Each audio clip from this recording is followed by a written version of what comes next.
everyone. Welcome to Project Herpetoculture podcast. I'm your host, Roy Arthur Blodgett, and I'm joined as always by my intrepid co-host, Philip Leitz of Arids Only. We have an excellent show for you today, but before diving in, we have some brief housekeeping. So first, I'd like to thank Dylan and the Animals at Home Network for hosting our show. It continues to be a pleasure to be part of this platform. We'd also like to extend special gratitude to Charlie, who generously edits our audio and has done a lot to improve the quality of our show over time. And we'd also like to take a moment to tell you about our sponsors. So first, we have Custom Reptile Habitats, who have been with us since day one. They produce top-of-the-line PVC reptile enclosures, and I use them for a lot of the large format vivaria here. They're also carrying universal rocks, misking products, and a bunch of other useful stuff. So if you're in the market for any of that and you're planning to make a purchase, consider doing so through the link in our bio or description. We'll receive a small commission at no additional cost to you, and that really helps us keep the lights on over here. Up next, we have Fairy Tale Dragons. That's the joint venture between Heather Moy and Ron St. Pierre, both of whom have achieved legendary status in herpetoculture. They've accomplished quite a lot and produced some of the finest bearded dragons and taliqua in the country, alongside a whole host of other species such as emerald tree boas and green tree pythons. Check them out if you're in the market for any of that, and be sure to follow along with them on social media. They're always up to something interesting over there. Next, we have Cold-Blooded Caffeine, roasters of delicious coffees from all over the globe. We have a private label with them, the PH Blend, which is a light roast coffee from Rwanda. It's a great choice for those who prefer a more floral coffee with notes of berry, but they have a wide variety of options for a broad array of preferences. So check them out. And if you place an order, don't forget to use the code PROJECTHERP for 10% off. We're also very pleased to have the support of Exoterra, a brand that needs no introduction. It's safe to say that herpetoculture wouldn't be where it is today without the influence of Exoterra.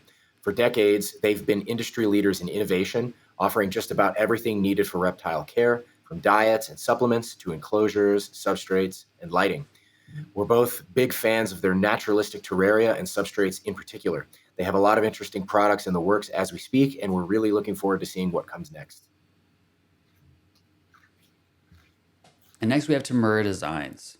For those in the know, Tamura Designs is widely regarded as one of the finest enclosure manufacturers on the planet. They produce outstanding large format vivaria with endless options for customization, drains, UV printed backgrounds, lighting rigs. On top of all of that, they also make amazing deli cup displays for expos and these incredible multi-unit condos, which I use here. So if you're interested in any of that and you decide to make a purchase, use the code Herpetoculture for 15% off one item as a special offer to our listeners only. We also have Happy Dragons. We're really thankful to have the support of Happy Dragons. They are producing some amazing content for bettering our reptile care. And we've been actually partnering with them to produce even more content like webinars. Also, the platform and subscription service offers breeder access to first clutches, things like that. We have online courses coming down the pipeline. In addition, we have live Q&As with reptile experts, such as Mariah Healy from Reptiphiles. It's truly an outstanding subscription package that also offers discounts on their supply partners, such as Ovopost and Joss's Frogs. It's really an outstanding product. So check it out. And let us know what you think. And last but not least, if you're interested in supporting the show directly with something of a tip or a monthly donation, check out our Patreon page at patreon.com/projectherpetoculture. We have a monthly live chat there with all of our paid subscribers. That's been a whole lot of fun so far.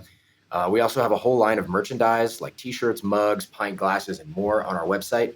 And of course, sharing the show with a friend, subscribing on YouTube, and keeping up with social media is always very helpful. And with all that said, we're on to the show. Thanks, everybody. YouTube to see if it's live or not. Oh, let's see. Let me refresh. Okay, we're good.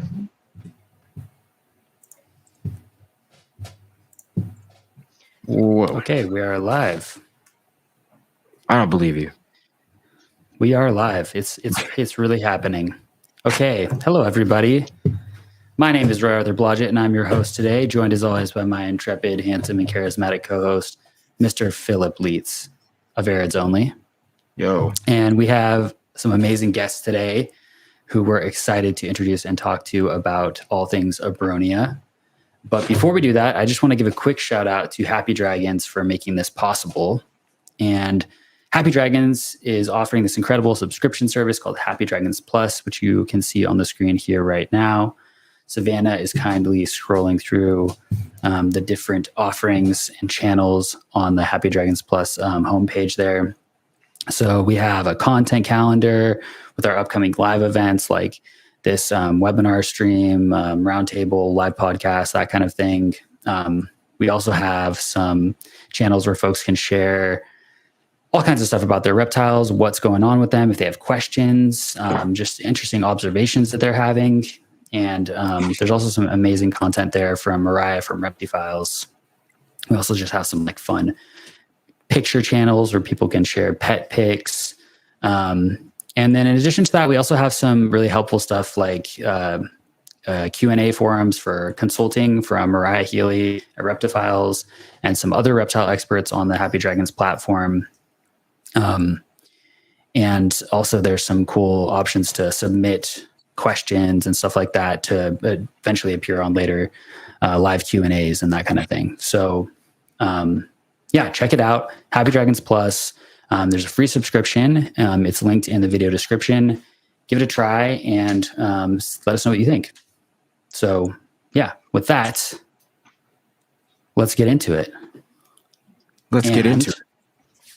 First, I would like to introduce our guests. So we have Savannah and Ollie from Perfect Q LLC and Ollie from Wholesome Herbs. Thank you so much for joining today, y'all. Thank you. Thank you so much for having us. And I hope Yeah, everyone so bears glad. with me. I'm sorry for quality and any mishaps. If something catches on fire, it's not my fault. It's Roy's fault. Blame it on me. I've been blaming it on Roy all day. I would like happily accept all the blame. I have this effect on technology, so it's something that we've just learned as we've been going along with Project Herpetoculture so far. So I will shoulder the criticism. But anyway,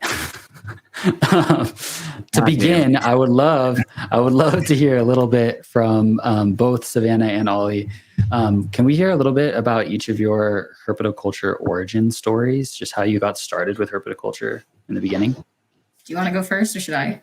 Oh yeah, mine's quick and easy. I really don't have one. Nothing impressive. Back in high school was like I learned about tegus and really wanted one. Thankfully didn't get one. Years later, like 3, 4, maybe 5 years later, my first reptile was a tegu. I don't have him anymore, but he was cool, but he was a jerk. Not for me. And yeah, I just kind of dabbled with different species and just eventually ended up to what I keep now.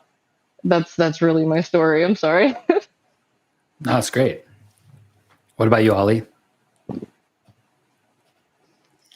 Okay. So sorry if I'm lagging a bit. I've noticed like a little bit of lag. But basically I started with ball pythons. So I got my first ball python when I was like 22. And then I immediately started diving deep into breeding them. Like I was really active in like the ball python breeding space.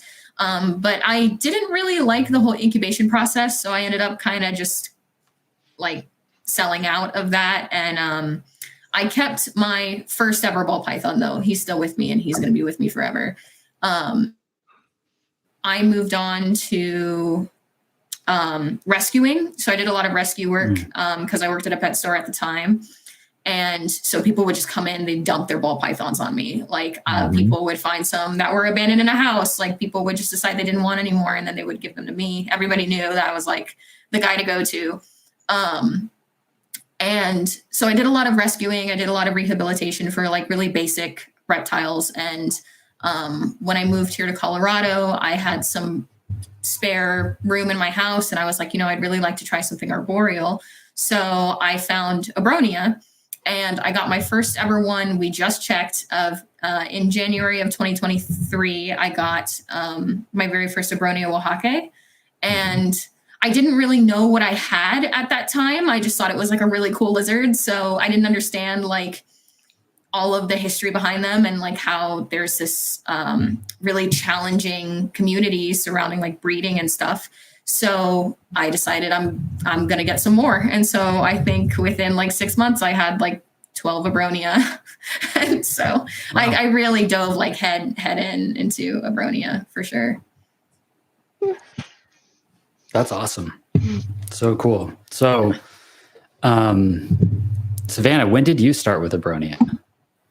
I got Lex 3 years ago, and I was kind of similar to Ollie in a way where I got into Abronia because I wanted something arboreal and was actually very fortunate to meet someone who had a litter of captive born Abronia, and they trusted me and like basically told me everything I needed to know, how I could make it happen. I'm still friends with that person to this day. They're an awesome person. And yeah, I had no idea of the reality of the species. Like it was kind of in a way neglectful, and I'm kind of making up for that now because I didn't know they were smuggled, endangered, CITES Appendix 2 and 1. Yeah, I really had no idea. I didn't start my Abronia breeding project with my focus being on Arita until last year. I got my first pair of Arita in June, I think.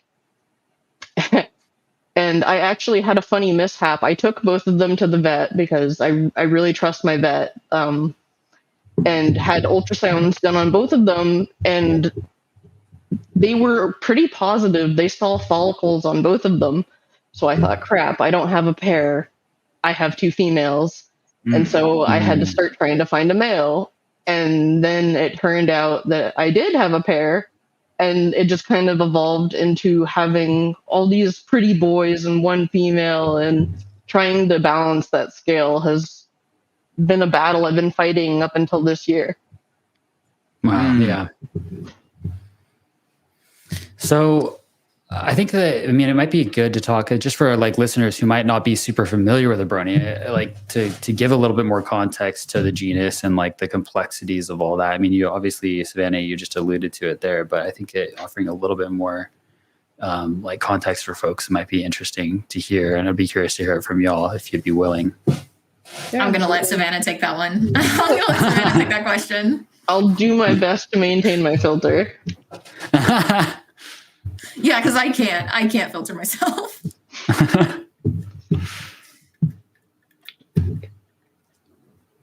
I mean, where do you even start? Here, start asking questions and I'll answer them. Okay. Well, so, I guess, yeah, go Phil.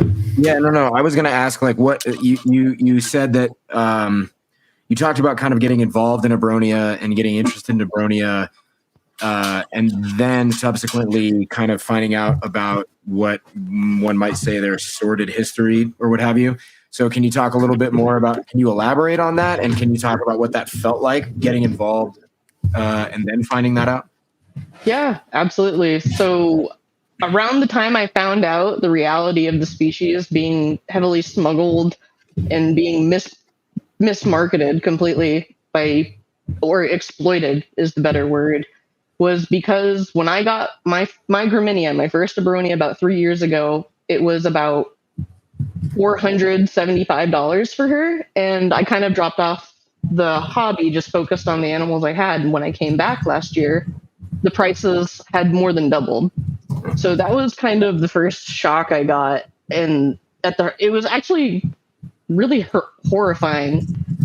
So that was definitely when I started looking more into it and realizing, okay, invest in the communities. Like there's some Facebook groups. I'm in a bunch of them. There's some chats. I'm in a bunch of those. And just learning from other people that a bunch of people selling animals didn't breed them. A lot of them are fresh wild caught. You can tell by their colors. Yeah. With most species. I'm not so familiar with all species to just be able to point at one and know. But there are a lot of indicators. Yeah, no, definitely seeing that price point. And I think that's kind of why Ollie and I bonded too, because we thought it was just absolutely insane. People are buying these animals, risking their health, thinking they're going to make tons of money. Yeah. selling a lizard for $2,000. Mm-hmm. And it just doesn't work that way because there's so few people in the United States that are actually successfully breeding them. Like a majority of the Abronia we see are at best captive born. There are a few people who are captive born and breeding them, but people will get smuggled females that will already be gravid. They'll get those babies. A lot of those babies die, unfortunately. Yes. A lot of them. Yeah. And that's another issue too, is the people buying or getting fresh wild caught Abronia. They're unacclimated. I see tons of problems they come in with because the smuggling process is horrible. Like, you see on the internet about the guy who gets busted at the airport for having lizards in his underwear. That's exactly it. They're thrown into a sack or a bucket, smuggled in someone's underwear or however, and then they're peddled off to the person for a reasonable price. And that person has no idea that this animal needs special care. All the deficiencies, the dehydration, the MBD, like, there's no disclosure in the hobby when it comes to the animals. They have zero protection. Yeah. If I could piggyback off of that, like, I will say that there are innocent victims of that. Like, not everybody, people will go into this and they'll see these really cool animals, and the ones that they have for sale are like really expensive or whatever. And so they find a lower priced option, which is usually like a smuggled animal. It could be freshly wild caught, and they'll immediately be drawn to it. And it could be so easy to like accidentally fall into something like that. And then you have this like animal that needs really specialized care, and you have no idea what you're doing with it. And you've still wasted your money, and now the animal has perished. Like and it's really frustrating to me specifically and I know Savannah, this is something that we bond over. We talk about very frequently, where it's very frustrating for us to be working so hard to like actually establish this species in captivity, and then to see people who are purposefully like buying freshly wild caught animals that they know are going to be gravid, having these babies, like marketing these babies as captive born and sometimes captive bred. Even though like there are some species where you can tell looking at a glance that it's freshly off the tree, that someone had just grabbed it, stuffed it in a sock and sent it to the United States. Like you can tell, like you can get an eye for that. And I will see things like that. And it's really frustrating because I can see a fresh wild caught female, and then all of a sudden 3 weeks later, this person has babies from this female, and they're advertising it. Some people will like put people on wait lists, for these babies that they have to pay for. And at the it's terrible. It's really terrible. And so that's something that like Savannah and I are really focused on stopping. Like we really want to get an established network together where people can offer up their expertise. Not only that, but like share their failures. Like I failed a lot in the last year, but I've also had like a lot of success. And to like have that kind of community where we can say like, hey, this person just posted babies. Do you know anything about them? Is there any history on these animals? Things like that. So I think that we've hit the ground kind of running on it. And I'm really hoping to see it grow a lot in the next couple of years, especially with the success that like some of us have had with breeding, and to kind of get like a more trustworthy network of breeders and buyers, somewhere that buyers can go and know that the animals that they're getting are not going to be harmed in any way or come from like a background of being harmed, like an already difficult situation that you're taking on. I want to add a point too, based on what Ollie said, is like, so you'll usually see like two situations. People will either be trying to sell a gravid female and making it sound like it's a really good idea because she's gravid, you're going to have babies. And you're thinking, oh, cool, I'll be able to sell them and make back my money times, I don't know, Ollie, how many babies do they normally have? Like 9 to 15? I mean, they can have,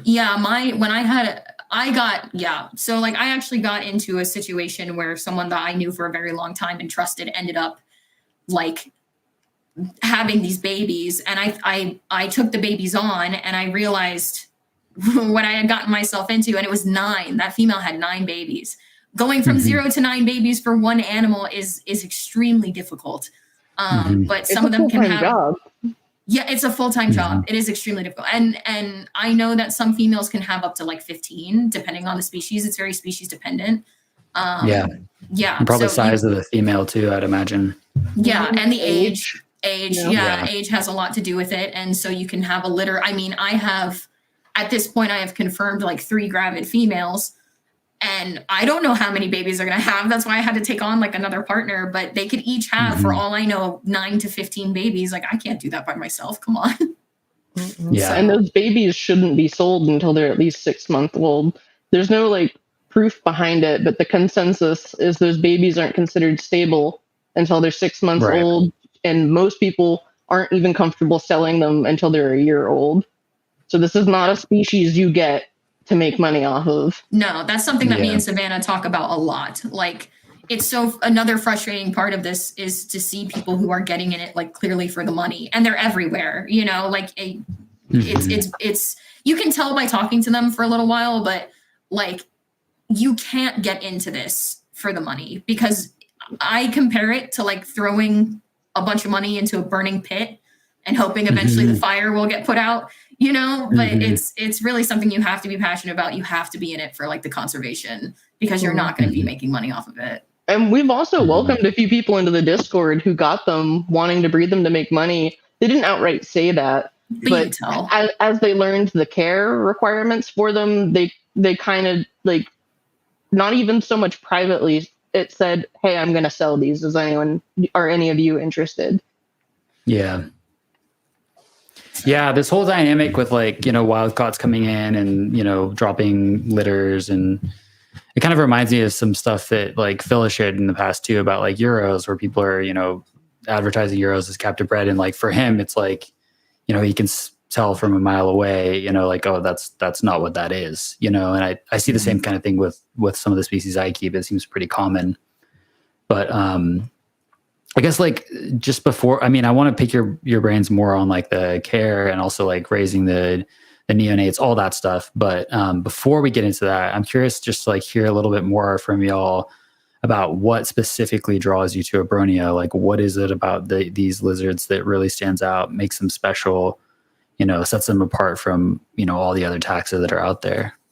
Because they do seem like, obviously just visually, they're just really stunning animals. But I know there's more to it than that.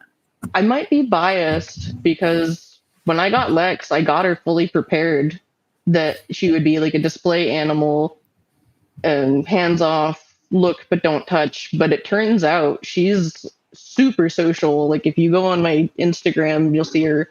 She'll get on my hand, she'll crawl on my shirt, she'll just hang out with me, she'll play in the wood bin.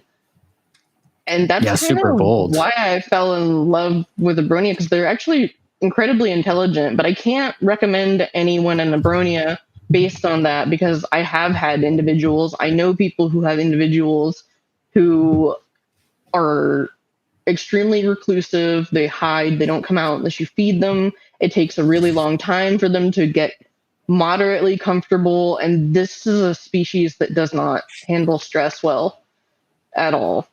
But for me personally, and maybe Phil can agree with this, I have a thing for the spiky reptiles. Like that's why I love Agurnia. Like the husbandry were my dream species, and I was thrilled to get them. I've got some Stokes eye, and then like when I learned about like Smith eye, Arita, like the horns, I don't know, it does it for me. Like it's just adorable. And so I'm still going to lean on the fact that maybe I'm just really lucky, because all of the Abronia I keep, except for one, a little shrimp, she hates me.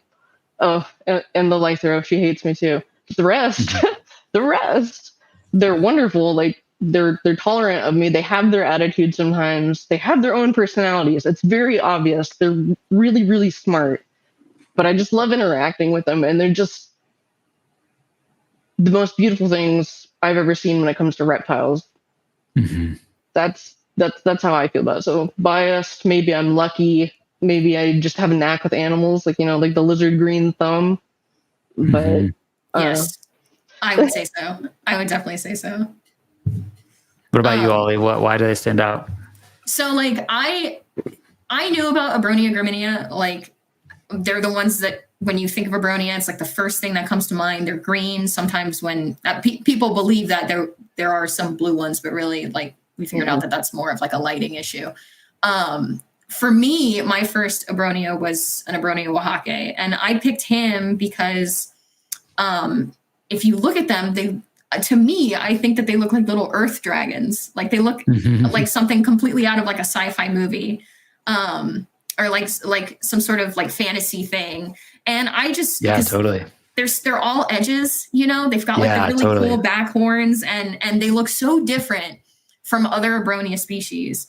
And I feel like I'm in a really good position right now because they're my favorite species. They're my species of choice. They're the ones that I like. I'm really working with really hard. And nobody knows about them. Like, nobody knows about them. Nobody gives them a second glance because they're not like these flashy, like, I have lithros, like I have, I guess people pronounce it differently. I pronounce it lithoquilas. Like, I have more lithros than I do Oaxaca, and they are gorgeous. Like, don't get me wrong. They have a beautiful spotted pattern, but like, for me, like, I really find joy in the kind of like neutral colors. So that's what drew me to the Oaxaca. That's what drew me to my first one. And when I first bought him, I didn't have any intention of doing anything with him. I also bought him as a display pet. And I will tell you, he is so mean.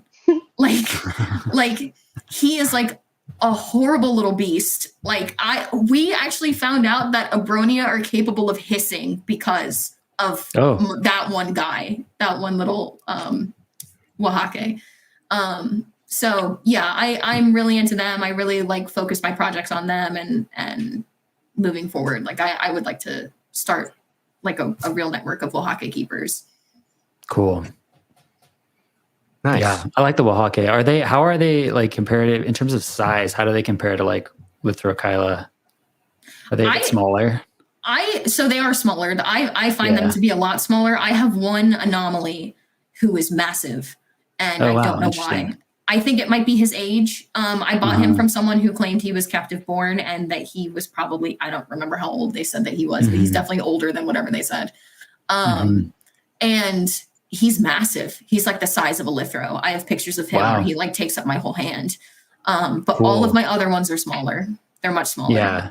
They've always struck me as a smaller species, but that's cool. They really vary. Like, I have Lex is tiny, and I picked Lex because she was the biggest out of her litter mates, and she capped out early. And I have one Arita, who is my little shrimpy boy. And the other ones, I've got some big boys too. I've got a big girl too. Phil, I want to let you get in there. I feel like I've been kind of. Well, it's okay. I really just want to kind of get into some of the care stuff, because that's like a little outside my wheelhouse, you know? Yeah, let's hear about it. What's the kind of, I mean, obviously Abronia have super specialized care.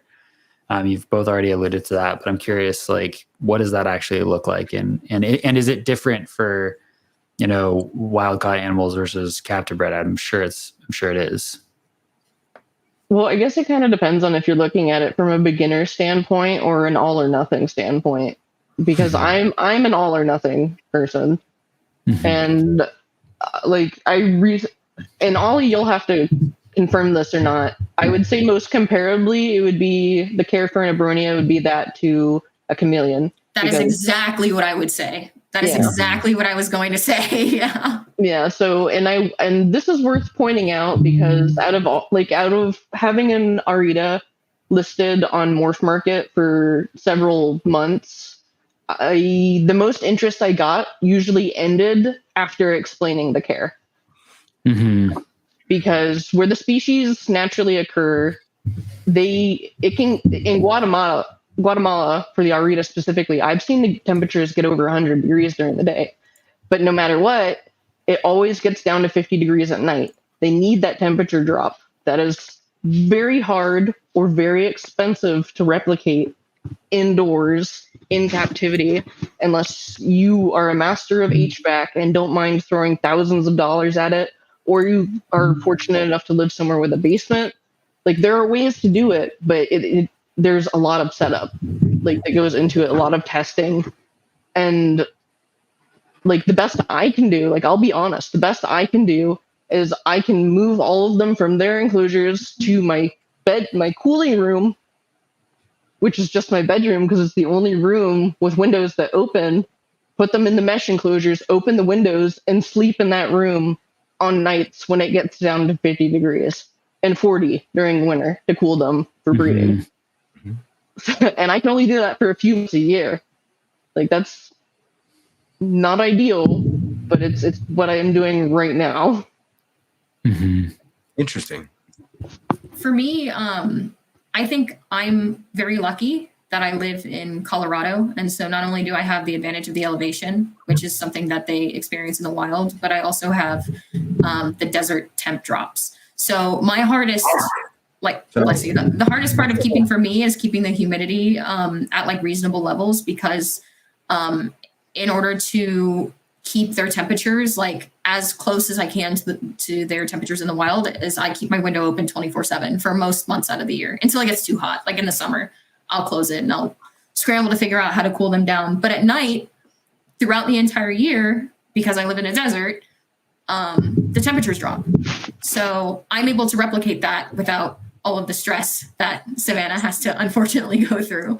But I'm not the only one.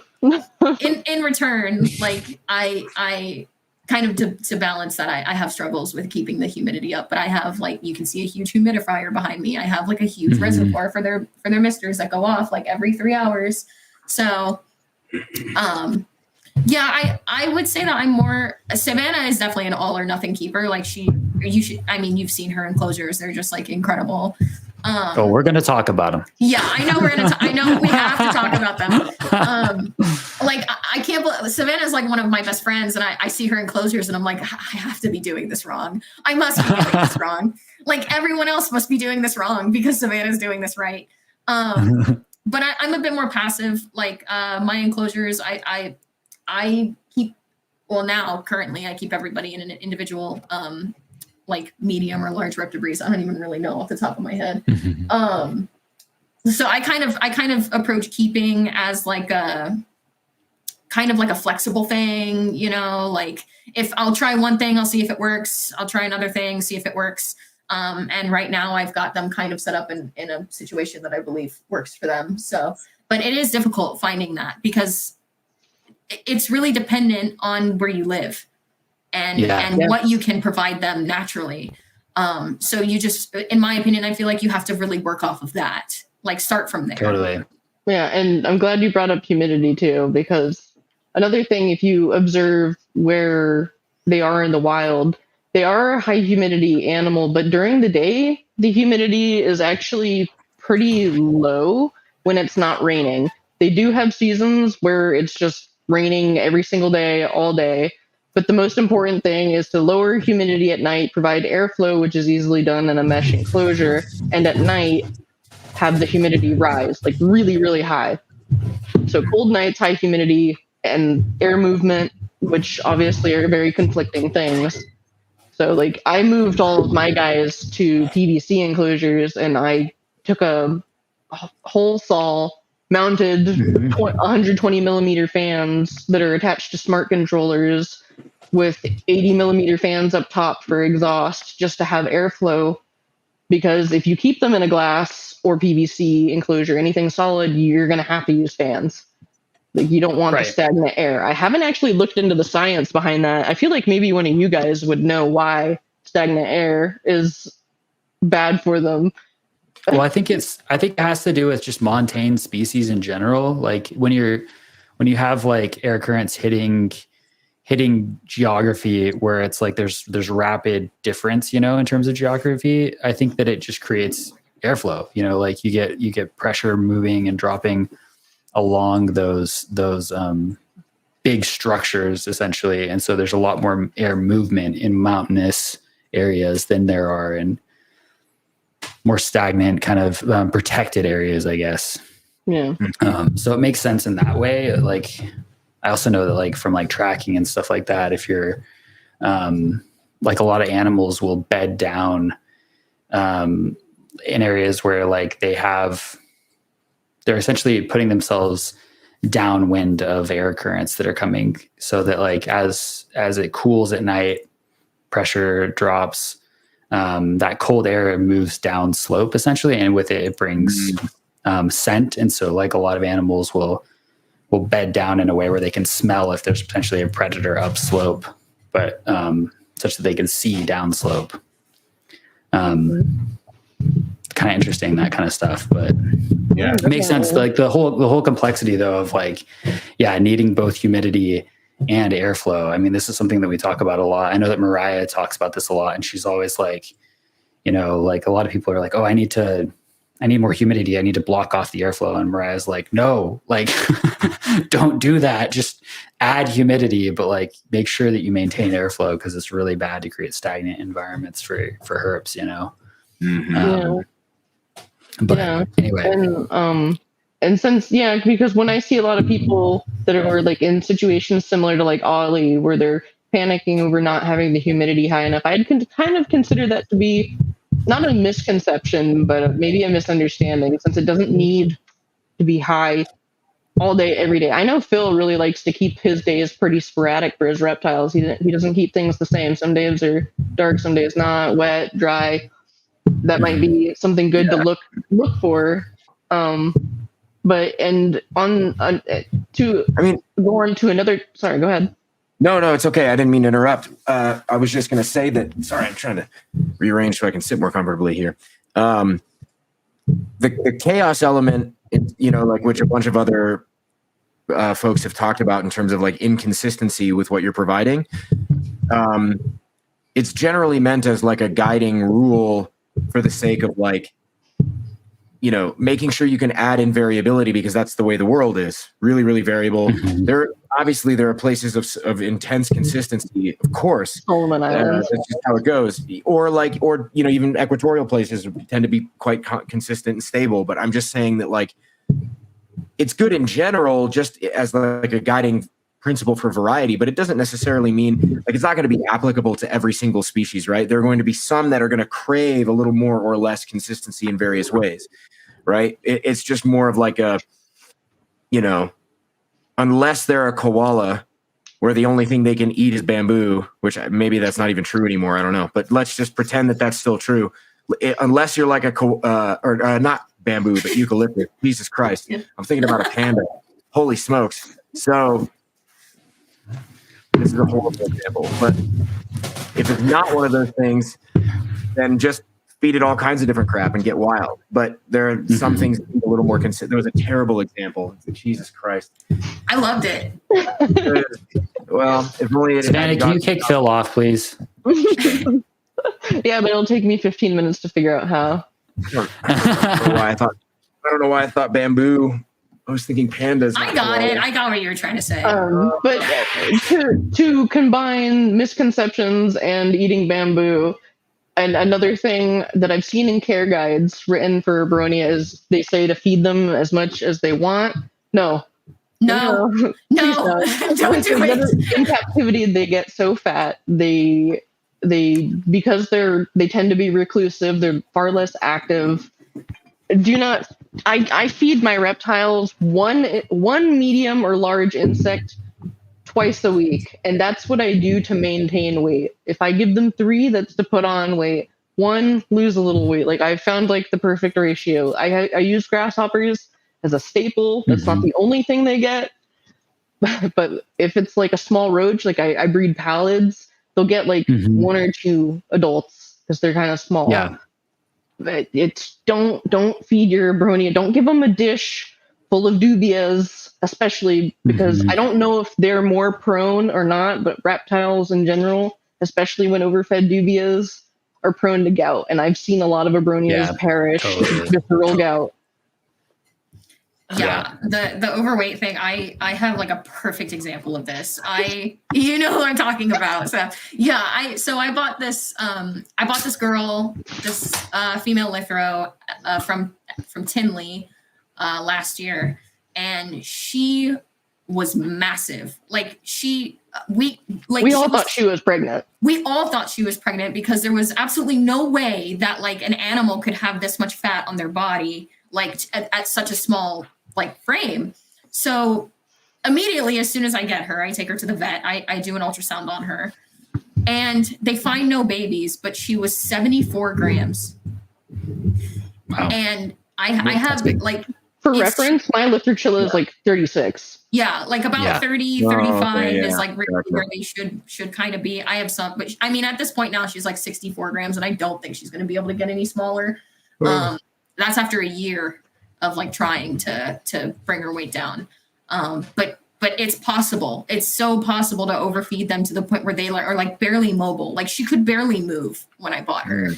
So I think that this is an especially common thing with arboreal reptiles too, which seem to me to be, I mean, they're often very slender, and in build, which makes sense if they're, climbing constantly. They have to be pretty slender to do that well. And I've talked about this in the past, but I had a similar issue with my first time with Polychrus marmoratus, the monkey lizards. I totally was overfeeding my female. I didn't realize it was a similar thing where she was like 75, 80 grams. And I was like, oh, she looks amazing. She's like a super big, healthy one. And like, I've never seen one that big since, and it's like, I realized in hindsight, like, oh, she was totally overfed. And it's like, was not a good way to go. They're really good at begging too, so it doesn't help. yes. Oh, it's so hard. It's so hard to say no. They make it so difficult. Yeah, like I have all of mine tap trained. At the minute the door opens, they pop out of the woodworks, literally. Yeah, that's amazing. It's good when you can have that kind of relationship with your reptiles where they're happy to see you, even if it is just because you're the food monkey. Yeah, I work with all my reptiles as much as they let me. I like to bother them, but I don't like force handle them. I just try to get them used to me because I'm just really worried. Like if there's ever an emergency, I need to be able to grab them. That's why I build my enclosures without fixing any cork tubes, because taking them to the vet is a nightmare. And stressing them out by trying to prod them out of a tube, ripping down your background that you spent hours on. Not for me. Right. Right. For sure. Definitely, utility is a very important consideration in enclosure design and development and construction. Mm-hmm. You want to be able to easily access those animals and not have to make it you don't want to have to disassemble the entire setup just to do a deep clean. Right. Oh, another thing about care that I really, really want to mention. I don't have any founded knowledge on this, but I think, there is a little bit. A lot of keepers don't keep Abronia with heat lamps. They just kind of let them bask under UVB. That's not great because to get the temperatures they need, which we're kind of leaning away from surface temperatures too. We're going more towards infrared wavelengths, but they're just going to be way too close to the UVB, and it's not the same type of deep penetrating heat they'd get from fluorescence or tungsten filaments. And I have a suspicion that this is a big factor in why so many people lose their Abronia. And it could it makes this related to nutrition, but or especially just with like illness. gravid females, or females that have litters. Like I would think that being able to thermoregulate effectively is like really, really critically important for that, and that they would need that infrared, from proper basking area. Yeah, but people just think because they're such a cooler kept species, that a heat lamp will burst into flames. But they're still a cold-blooded reptile. I think I don't know if all species. I think someone in the Discord posted yesterday that like Taeniata can like somehow manage to keep their body functions still working even when they're freezing. But I don't remember the term, and I haven't looked into it myself, so I can't. Poikilothermic, maybe. Yeah. Able to operate under different body temperatures. I'm good friends with a keeper in the United Kingdom, Adam Trimmings. He breeds them, and he had, I think it was a litter of Depi. I don't know, he can yell at me if I say it wrong. But he noticed a drastically lower mortality rate in his neonates after providing them with a heat lamp. Yeah, that makes a lot of sense to me. That's really interesting.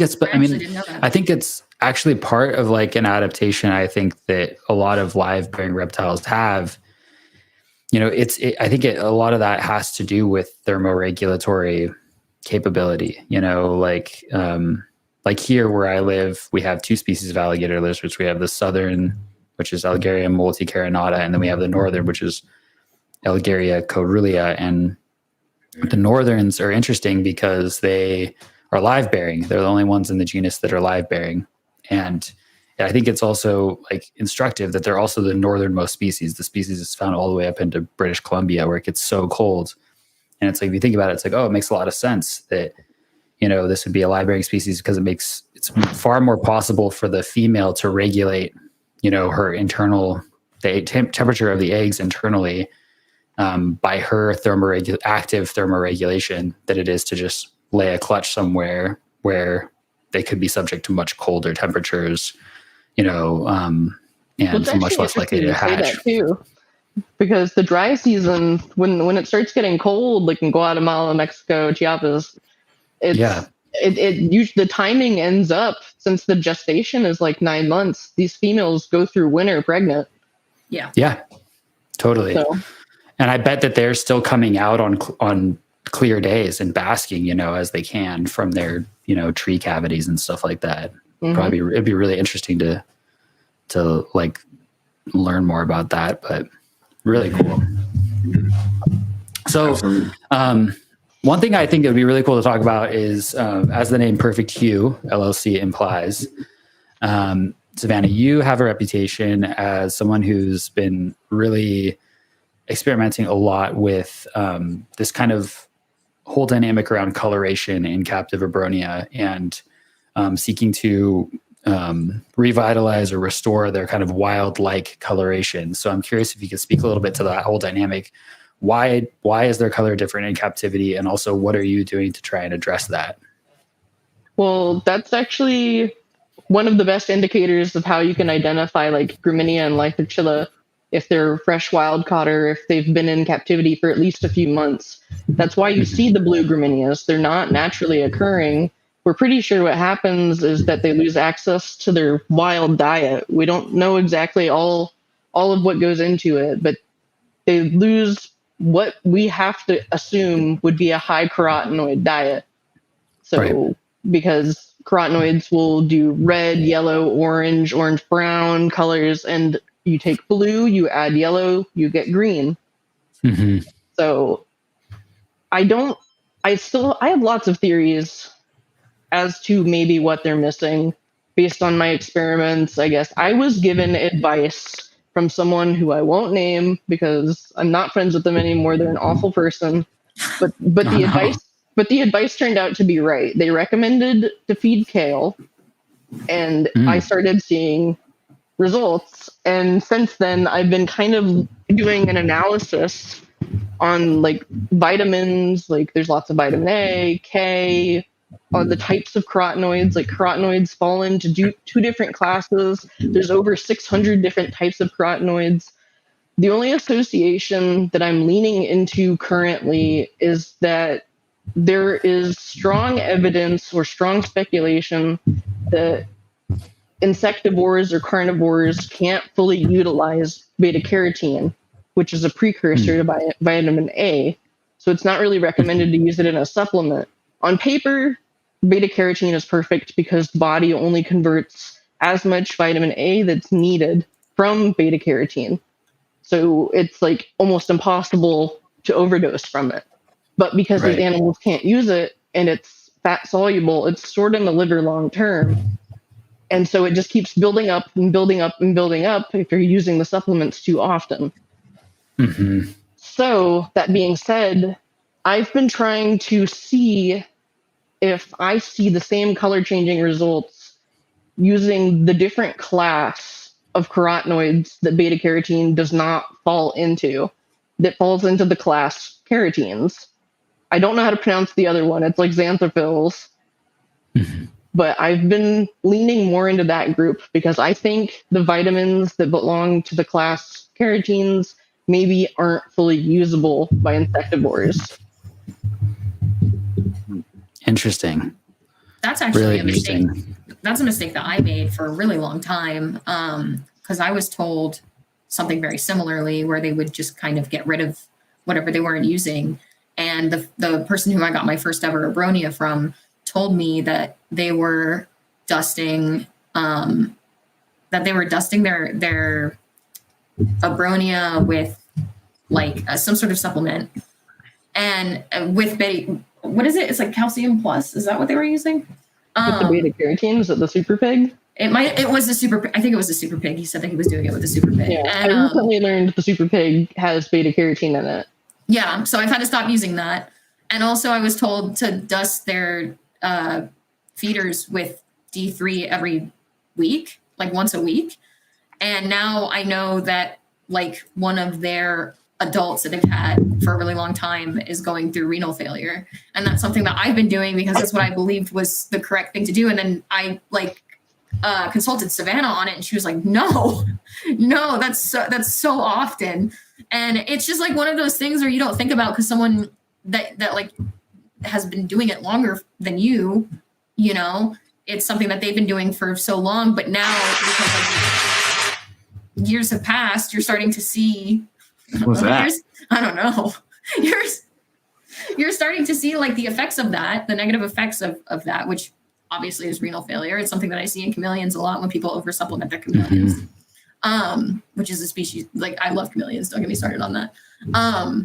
But I got myself started. But yeah, that's too late. Now it was too late for them. And so now I'm like looking at my animals, because I stopped doing that about a month ago. I'm like looking at my animals like, did I ruin you? Like, are you okay? But I mean, they're fine. It's just like, it's definitely a concern. It's definitely something that like more people should be aware of, is like proper supplementation. Yeah.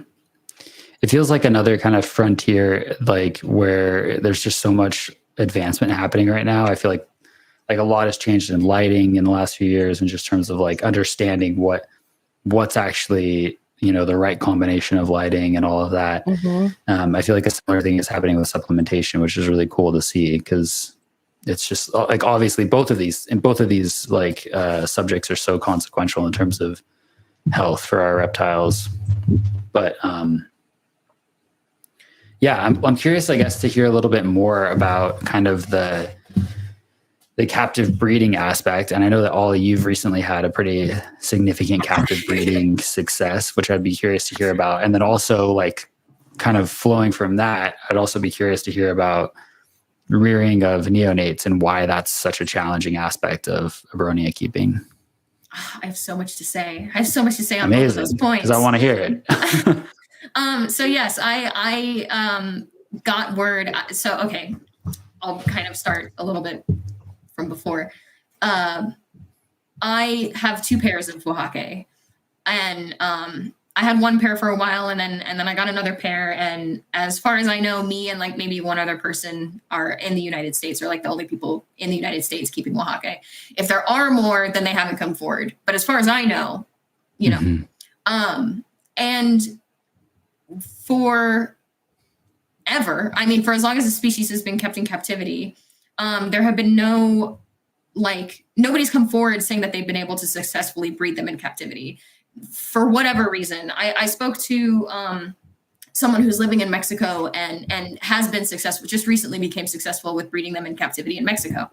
And he gave me a lot of really wonderful advice. One of the things that he told me is that the females are extremely picky. For whatever reason, the Oaxaca females are extremely picky. So I like breeding Oaxaca has always been kind of like a dream of mine, but it wasn't something that I was like actively, yes. Picky in what way? What does that mean? So the females, from our understanding, the females make the decision on whether they allow the male to mate. So I haven't seen that in person, but that's something that I am accepting. I believe that. Theories on that. Yeah, there are a lot of theories on that. That's just what I was told by this keeper. And yeah, can I? Yeah. No, I never mind. I should let you finish. Just okay, no worries. So the year, you know, I cool them. I cooled them the exact same way that I cooled my other animals, because they're all in the same room. And we recently found out. I sent my Oaxaca over to my business partner Thomas, because I just needed more room. And, I'm going through stuff with college and stuff. I'm like, I don't have a lot of like mental bandwidth. And he took them to his vet to get ultrasounded. And we found out that my Oaxaca is gravid. So that is really, really huge because as far as we know, she is the first, like potentially the first, if not one of the first females to ever breed in captivity in the United States. Awesome. Yes. So I'm pretty stoked to see I am like over the moon. Like that's like the holy grail. I feel like Steve Irwin would be really excited. So that's what keeps me going. And then also my Lithochila were also gravid, and I believe that mine that I finished here is gravid potentially. What's up? Oh, the Lithochila's gravid. Yeah, I mean, that was really exciting. Just throw it in there. It was really exciting too because it was my first season. It was my first try. So like, everybody talks about how difficult they are to breed, and I agree with them. I believe it's difficult to breed, but I guess I just happened to do it right. So that's kind of the theory I'm going with. It really depends on the pairs, because we were talking about this earlier too, because I haven't had, as far as I know, no successful breedings, but I did have one breeding attempt. I tried introducing a pair on a box behind my couch, and that's where they decided to mate. And yeah, so it's just like, oh, perfect conditions, very picky. All right, you'll do. Yeah, on the floor.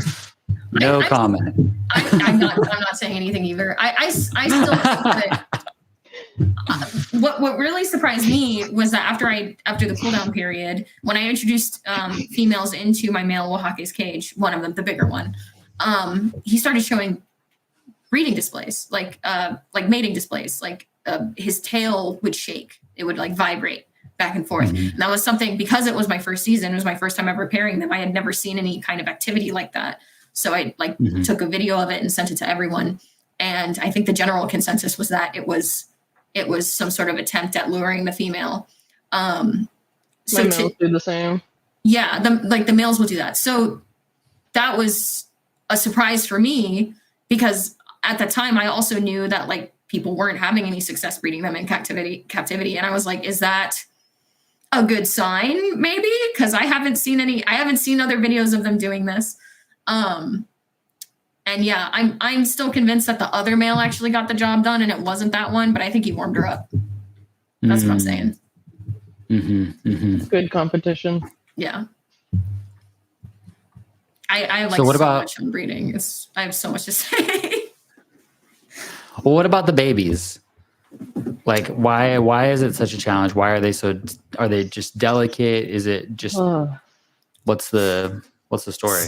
So I do have experience with raising babies semi-successfully. When I got one female that I was not expecting to get. She was basically thrust upon me, and she had a litter very soon after, and I was very unprepared, but I managed to get them all set up in nanos. I did 2 per nano, which ideally you would want to do 1 per nano, but I just didn't have the space at the time. Like I said, I wasn't expecting to get a gravid female. And I would feed them black soldier fly larvae. I would feed them really small fruit flies and stuff, and they ended up growing. And I had them for about 5 months. And about the 6-month mark is when you start to like relax about it. They were all hand fed. They knew my scent. They knew me. Like they would come up onto my hand and they would eat from my hand and stuff. And then I bought a bag of moss off of Amazon that I had bought before, but it ended up having mites in it. And the mites ended up taking out all of the babies. And one of my, all of them, took them all out. And within like 2 weeks, it killed all of the babies.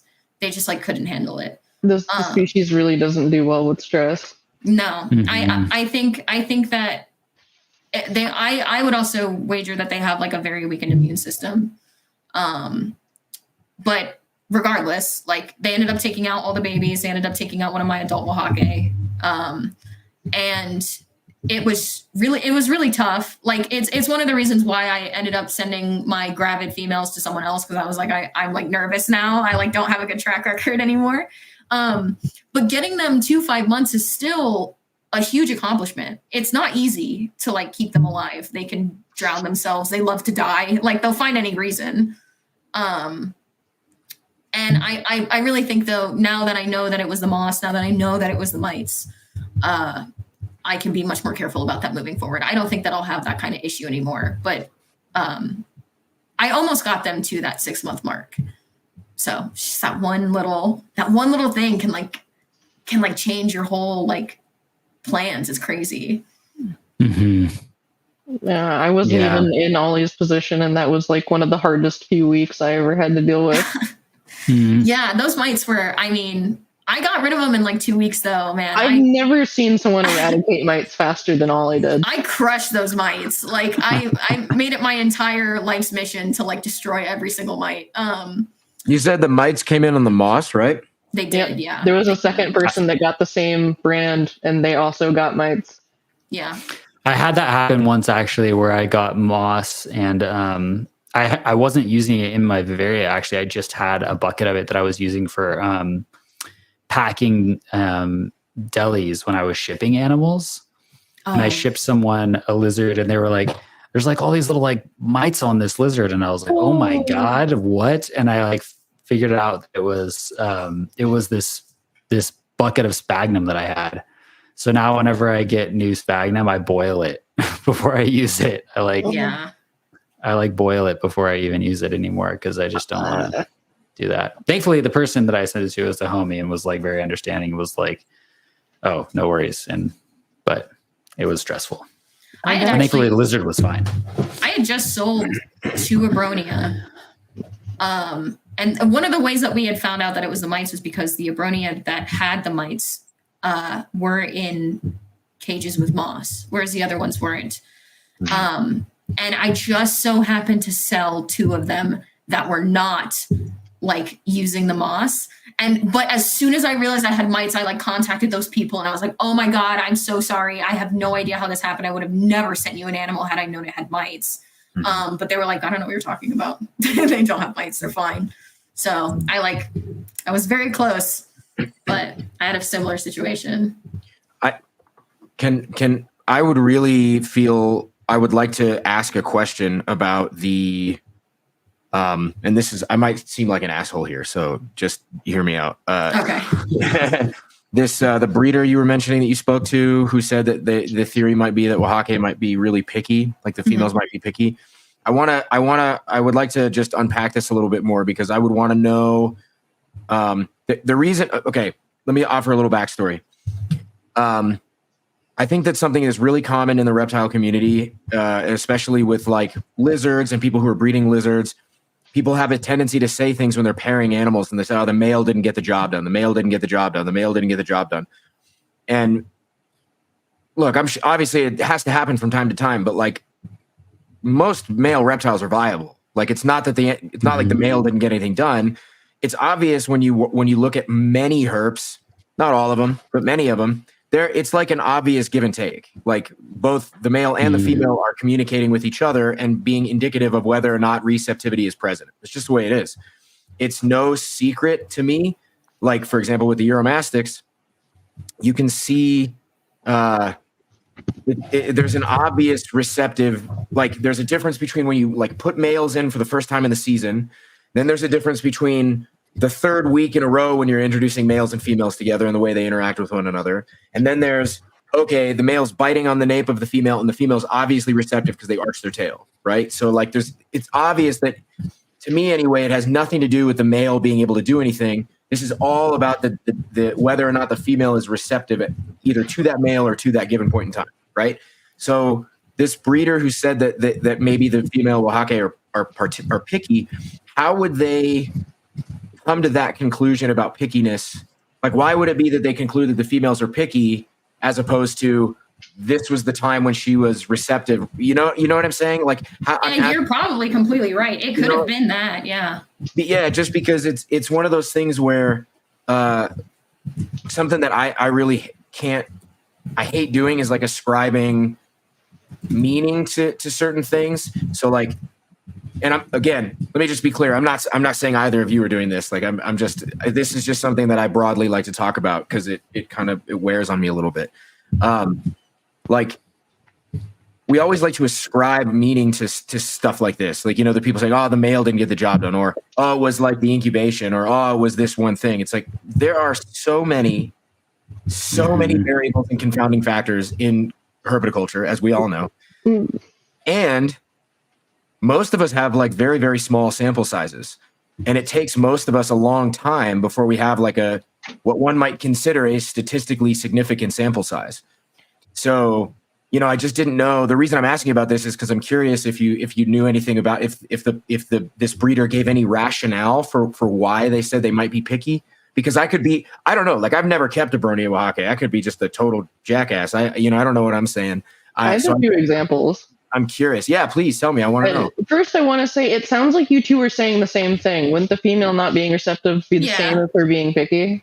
No, because the receptivity would matter. So pickiness implies that she's very particular about the male that she's mating with. But when I'm saying receptivity could mean that they merely. Sorry, that's probably my misters. Oh, okay. What the hell? It's like somebody's mowing the lawn over here. What's going on? So then I do have an example, because my pairing that I had last year with my female Sega and my small male Arita, after that pairing, and I think at that time I had one female and 4 males. Mm-hmm. And after that pairing, my female hates using human terms, dislikes all of my males except for one. She'll flee, she'll chase the other ones, but one she will let crawl all over her, get close, everything like that. And is that's the one that she mated with? Nope. She hates him. She'll chase him.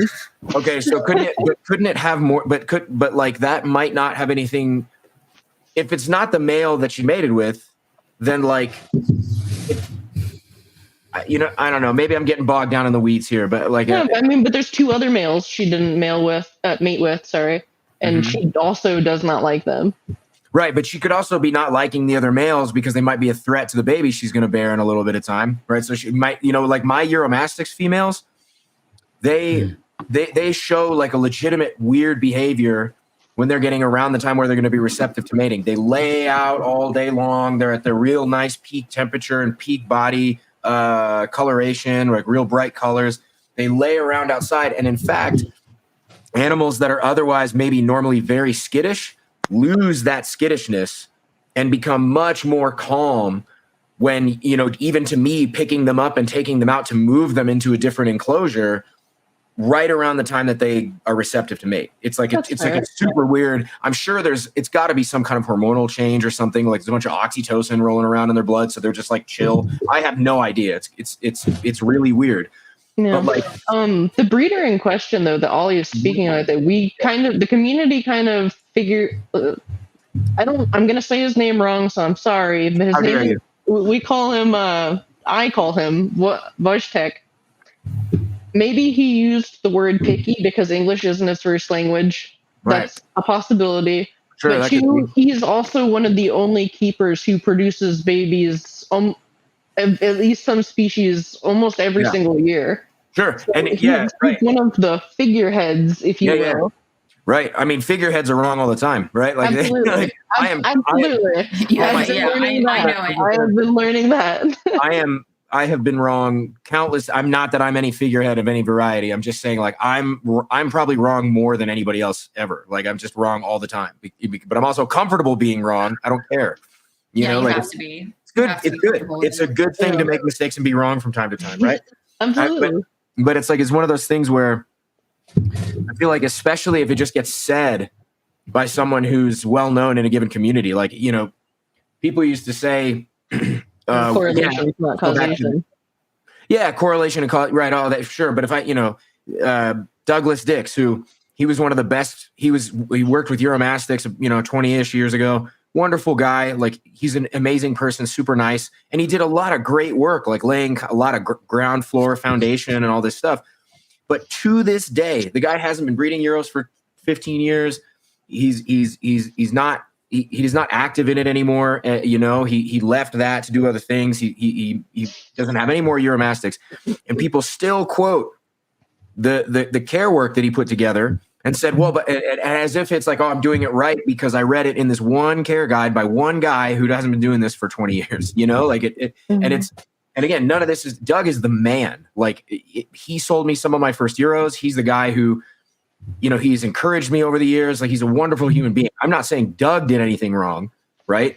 What I'm saying is that a lot of us tend to have like a ceiling for where we stop questioning. You know what I mean? Like, you know what I'm saying? And I do it too. Yeah, please go. Okay. So this is something that I say all the time. If someone is speaking as though it is fact, like if someone is absolutely, there are people like this in the Abronia hobby who will say things as though they are fact. Right. But like in my experience with the Abronia, it's they will say these things as though like there's all this research behind it, but it's like anecdotal at best, Mm-hmm. And if someone is completely unwilling to change because they believe that they're doing it right and they're not willing to like believe that they're wrong in any capacity, like we don't know enough about these animals to say anything like for sure, Oh yeah. And so like I really appreciate that you mentioned that like even if you feel as though you've mastered something, like once you feel you've mastered something, there's so much more to learn. Like I would be more willing to believe someone who says, like, I mean, Savannah and I have these conversations all the time. The amount of conversations that end in, I have no idea. Right. Like, Yeah, that's a healthy thing, right? But it's extremely healthy. This applies to all of this, right? This applies to all of the, whatever conversation you want to have around herpetoculture. Like the hard reality is if someone's conveying to you a sense of absolute certainty, there's a problem there. Like, like there is so damn little hard, unadulterated, completely uncontroversial information about reptiles and amphibians and their care and captivity. The absolute, like we're talking like real, like, the kind of shit you'd throw like in the New England Journal of Medicine. Mm-hmm. That bit tiny, absolutely tiny about reptiles and amphibians, tiny, a minuscule. And we've used this term. Sorry, Roy, I just finished it and I'll we've used this term on the show, and people throw it around from time to time. But the vast majority of all of our keeping information is folklore husbandry. Right now, it doesn't mean it's wrong. Right? You can have. Like things can be working and going right and be moving in the right direction, and they can still be based in folklore. That's okay. That's totally fair too. But the reality is, that's just it. Unfortunately that's one of the few unobjective, uncontroversial hard facts is that it's rare that information is not that common. Sorry, Roy. Go ahead. Oh no, I was just going to add to that like this is something that I totally relate to, and it's like I've written several articles at this point. I try to write articles on every species that I produce here, so that I can at least offer information to people, buying herps from me. And every single one comes with like a disclaimer. It's like the first thing is a disclaimer, just being like, this is just what I do. I'm not saying it's the best way or the right way. This is what has worked for me. And I don't actually know if it's going to work for you. This is like the best thing I can offer you. Right. But I think especially, you spoke about like the difference between living in Colorado versus, Florida or, North Carolina or whatever. Where I live, like this is one of the main reasons why I've chosen to not work with Abronia at all up to this point, is just that like, if I have Abronia here and I have a power outage here in the summer, they're going to be cooked. Like it's too hot here. Like it's just not safe for me to keep them here. And so like, I just think that it's so, it depends. It depends. Like there's like a saying in like the permaculture world where people are like, oh, so like, this is my problem. What's the solution? And like, the answer is always, it depends. And it's like, sorry, I don't have like Yeah, exactly. Permaculture. Totally. That's the world. Agreed. It depends. Agreed. It's the world. I completely agree. But we're living, within a civilization, and I feel like a time, within that civilization where people are very like they want the immediate black and white answer. They want to be able to Google, how do I take care of my Abronia graminia? Here's my recipe. Add 1.25 cup sugar, and then and then I'm good. But and so this touches on something else too that I feel like came up a little bit earlier, and I'll use a little bit about how you each described yourselves as kind of maybe like for a mirror for what I'm talking about here. So, Savannah, you were mentioning you're more of an all or nothing keeper, and Ollie, you were saying you don't consider yourself sort of like an all or nothing keeper in the same way. I'm like right? Kind of go with the flow. Yeah. So, it's my opinion that one of the reasons it's really valuable in herpetoculture to remain really, really open and to not like. One of the reasons I tend to be allergic to certainty within herpetoculture anyway is because like certainty alienates more people from what we do. And if we're really wanting to do the most benefit for the most animals and the most good that we can for the most animals and the most people, we have to draw a bigger circle and expand to envelop more people inside of herpetoculture. And that means that like, even though that, as Roy said, I same thing with my care guide. I preface my care guide with like this, there's more than one way to raise a happy, healthy Uromastyx. More than one. I like my way a lot, but there's more than one. And you don't have to do it my way just to do a good job. But like, you have to be able to, we have to let more people in. If you don't do it Phil's way, you're wrong.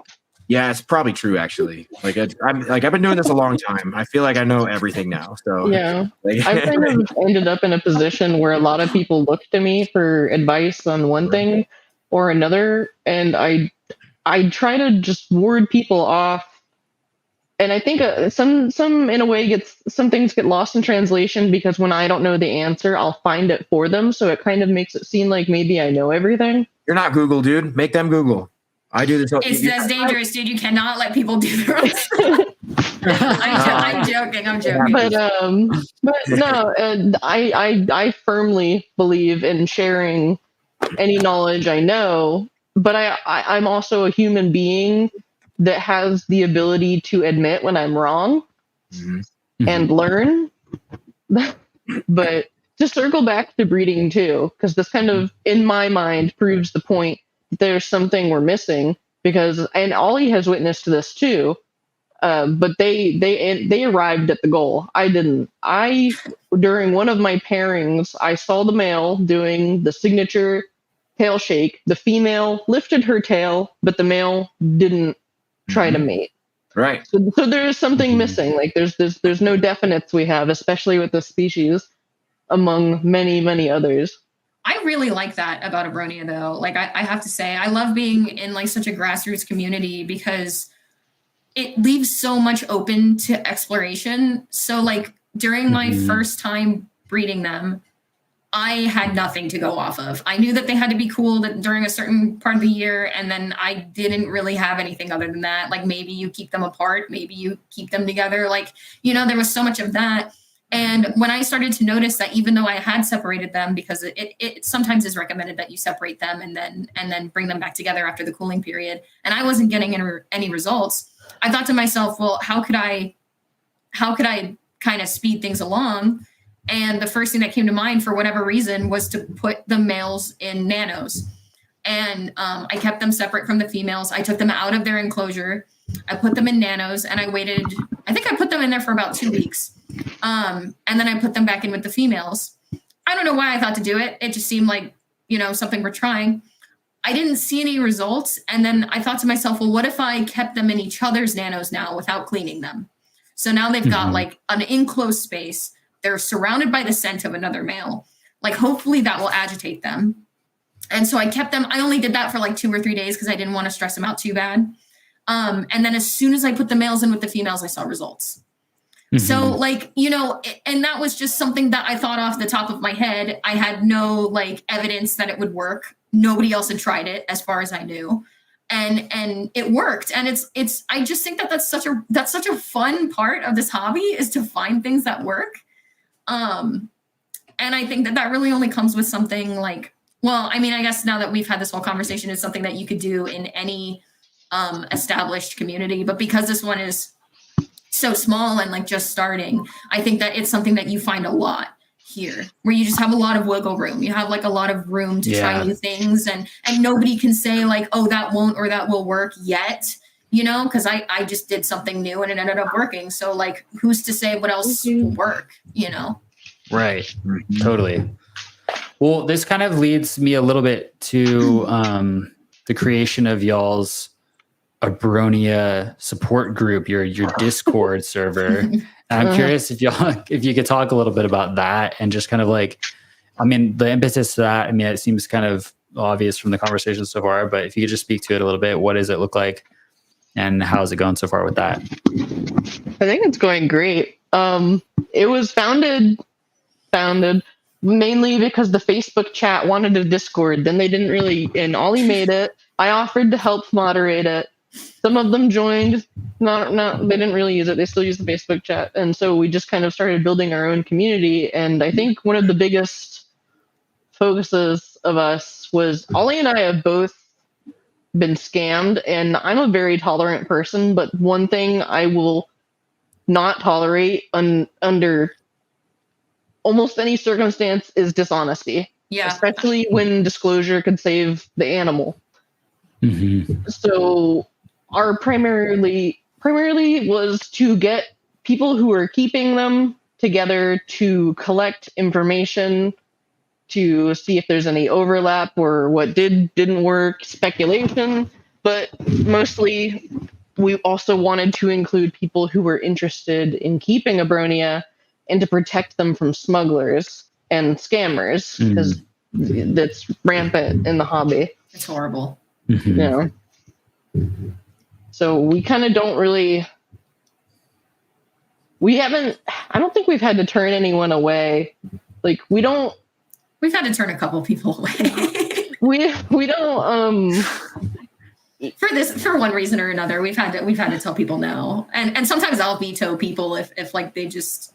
If I believe that their views don't really align with like what we're trying to do, then like I'll veto it. I'll be like, yeah, I don't think there's some pretty awful people in the community. I will say that. We don't. Let's not. But basically, the idea is to get like a bunch of like-minded people together so that we can create this network of trustworthy people that we can turn to, whether we need information, whether we want to maybe start like some trades or some loans or something. And it's something that we've had some success with. We've made some matches, as I like to say. But ultimately, it's about like protecting the Abronia and by kind of discouraging and leading people away from the, I don't want to call it like the easy choice or the inexpensive choice, but leading people away from bad situations that they could find themselves in. Because I know Savannah she's mentioned it. Like, I have been scammed. I've been through the heartbreak of prepping for an animal and then getting something else that I didn't buy, or just straight up not getting an animal. Even from like brick and mortar stores, you'll find that too now. Like, it's so difficult to find trustworthy sources of Abronia. And so like we have like a do not buy, do not sell list. Like we always usually people will come to us, which I really appreciate, if they find one on the market and they don't know if it's coming from a legitimate source. Then we can all do our research to kind of better like sift through the bad stuff, you know. Right. So really that's what I like to say that it's for. I like to say that it's for like-minded people who are interested in keeping and breeding, who would like to sort of end the culture of like buying from incorrect sources is what I'll call them.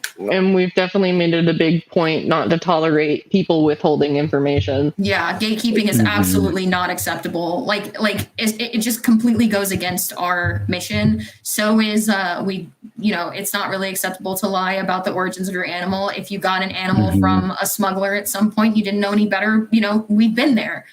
Yeah. Like just have to one of be my honest last about males it. I had on Morph Market listed as wild caught, but long-term captive. He's been seen by my Mhm. vet.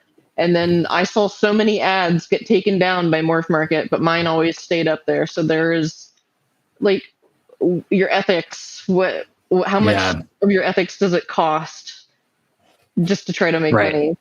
Yeah, it's not Yeah. about that. Like we stress really heavily that this is not a market. Like our server is not like where you would go to, like, I don't know, like just market yourself. Like that's not really what we're trying to do. We're not trying to, like, Yeah. you know. We have applications Yeah. you can fill out. So if Yeah. someone does have an animal they want to sell, they can see your care and everything. Mhm. That's really it. But I also like that people come to us and say, hey, this person's selling this Abronia. Like, do you know anything about this animal? Because chances are I've seen that animal. I know who it came from at some point. I'll figure it out.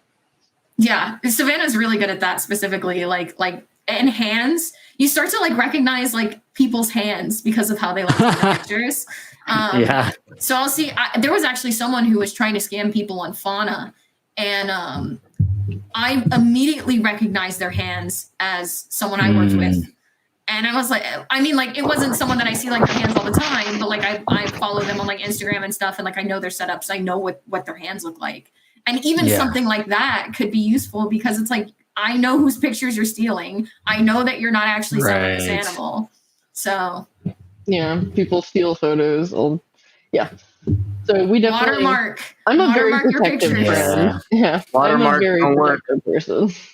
All right, watermarks Yeah. don't work. Let me assure you right now, watermarks Oh, do no. not work. But you can Because- remove them with app, can't you? They're pretty easy to remove, What?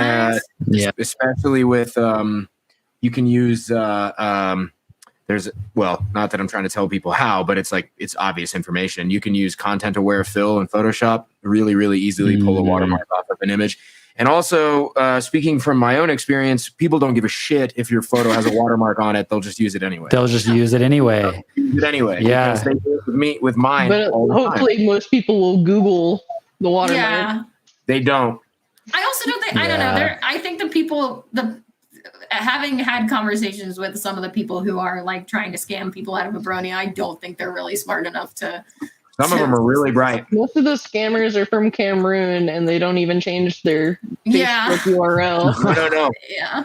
Let me just speak out for the sake of Matt Tejan, the former guest on the show. Wonderful keeper, zookeeper. He's a great guy. He was scammed recently, and it was obvious to him that the scammer was well embedded in the herp community because this person knew all the lingo, knew all of the ways to talk and communicate as a herp keeper, and this whole thing. I think he lost a lot of money. Some of the scammers are absolutely what you're saying. They're in who knows where, right? They're in some other part of the world and they're scamming. That's there. Those ones are real easy to sift for most of the time. But there are legitimate, intelligent, very well conceived scammers out there doing crazy shit. So there's also, at least in the Abronia community, I don't know how it works, but within like the last year, there have been a lot of big names that have turned to scamming. Like people who have like a well-established, like Sav got scammed by one of them, where they have like a very big name, someone that you would know like right off, like as soon as someone says it, you know, big enough name that someone with an even bigger name vouches for them. Yeah, and then they this is what happens where they'll establish this reputation. I'm not saying that this specific person did it because I don't have any evidence for that, but like they'll get these wild caught females that have the babies. We've talked about this, and then they'll just keep getting the supply of wild caught females and sell them as though like they bred them. And so like half the time you can't even, because they don't have lock pictures. If you're looking for a captive bred baby, like ask for a lock date, ask for pictures of the lock, because most likely the person who is breeding them will take pictures of it. They'll be selling like these animals as though they bred them themselves, with no proof, but because they just have like this constant influx of babies, people assume that they're extremely successful, but then they end up selling off. And we've seen this a lot this past year where big names will just sell off their collections because they're not actually making any money off of them. Like the babies will die. The females, they won't actually be able to get the females to breed for themselves. So they're constantly having to fork over more money for more gravid females, and then they're not making it back. These animals die for whatever reason because they're really good at it. And it leaves these people who are seemingly, really big in the hobby, like supposed to be these really big names, and they're not actually doing anything. They're selling out because they don't have any money to like sustain themselves off of this. It's another reason why I'm saying, like, I don't know, just be aware, try to be more aware of the person you're buying from. Like, don't just take what they're saying at face value, ask questions. I've fallen victim to that before when I've been a little bit too eager to get into an animal, Yeah. But that's why we're doing what we do, It also, so this is worth noting too, because people, again, this is real similar to Uromastyx. People do this all the time. They're just flipping animals, flipping wild caught stuff. And there's a very I actually put out a video on my Instagram about this. There's like a pretty well known kind of pathway that people will go down when, because you say, oh, you got to ask questions to whoever the source is that you're trying to buy these animals from. A lot of times those sources know how to play that game and kick the can down the road. So it's like, oh, hey, are these wild caught or captive bred? Oh, they're captive bred. Oh, okay. Who's the breeder? Or, excuse me, they'll say, do you have pictures of the parents mating or the eggs hatching? And they'll say, oh, we didn't breed them. We got them from the breeder. Who's the breeder? Oh, the breeder's like a local person, who I get that a lot. Yeah. Who wants to remain unnamed, who wants to remain anonymous. It's like, this is all nonsense. This is just bullshit. That's not out there, right? That's not actually happening. And like, because the more and more you put where are all these hidden Uromastyx breeders in the world, right? So it's like, and especially why would they be selling their animals to a shop when they could sell them on their own for more money in the first place? Like if you were trying to make money off of them in the first place, why would you sell them to a shop when you could just sell them out online and make more money, especially for animals that are valuable like Uromastyx or an Abronia? Like, why would you do it that way? And then further, paying attention to the market itself. Give it a few months. Notice how 1 month there'll be a flood of Uromastyx ornata on the market in the hands of about 10 or 11 different wholesalers, and all of them are labeled captive bred. Yeah. How does that happen? That's not how that works. Just have widen that aperture. It's just not real. It could be dependent on like the species. It could be dependent on like when they lay or whatever. But like, it's something that Savannah and I are noticing a lot too. Like with the Abronia, where like all of a sudden there will be a ton of them on the market, and they'll be captive born or captive bred or whatever.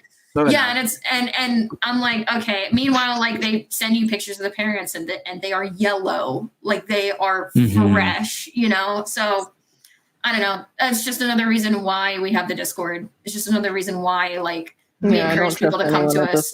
Don't try. Yeah, we're so like, it's really sad that it's like gotten to that point. But like, you have to have your guard up like that, or else you're just gonna lose a ton of money. I have. But it is also true. It also remains true that every one of those animals deserves a good home too. So like this is something that I struggle with too, because we try to. Sorry, macadamias.